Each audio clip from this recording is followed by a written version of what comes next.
Hi అండి. అందరికీ నమస్తే. ఒకే రోజు అన్ని మంచి విషయాలు విన్నామనుకోండి చెప్పలేనంత ఆనందం వేసిద్ది కదా! ఇంక ఈరోజు చిన్నన్నయ్య వాళ్ళు శంకుస్థాపన చేసుకున్నారనమాట ఇల్లు కట్టుకోవడానికి. అసలు అనుకోకుండా అప్పటికప్పుడు చేసుకున్నారనమాట. అందుకోసం ఎవరిని పిలవలేదు. ఇంట్లో వరకే చేసుకున్నాము. పైన ఫ్లోరు ఏసుకోబోతున్నారనమాట. ఇంకా అనుకోకుండా మొదలుపెట్టాం కదా! ఇంట్లో వరకే చేసుకున్నాము. ఇంకో మంచి విషయం ఏంటో తెలుసా? ఈరోజు షర్మిల వాళ్ళది పెళ్లి రోజు అనమాట. ఇలాంటి పెళ్లి రోజులు మరెన్నో జరుపుకోవాలని మనస్ఫూర్తిగా కోరుకుంటున్నాను. అలాగే మీ అందరి బ్లెస్సింగ్స్ కూడా వాళ్ళకి ఎప్పుడూ ఉండాలి.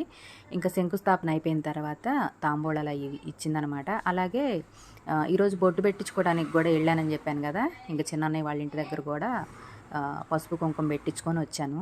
ఈరోజైతే చాలా హ్యాపీగా అనిపించింది. మన పుట్టింటి వాళ్ళు బాగుంటే మనం కూడా బాగుంటాము. వాళ్ళు హ్యాపీగా ఉంటే నాకు కూడా చాలా హ్యాపీగా అనిపించింది. నాకనే కాదు, ప్రతి ఒక్క ఆడబిడ్డ పుట్టింటి వాళ్ళు బాగుండాలనే కోరుకుంటారు. వాళ్ళు బాగుంటే మనం కూడా బాగుంటాం.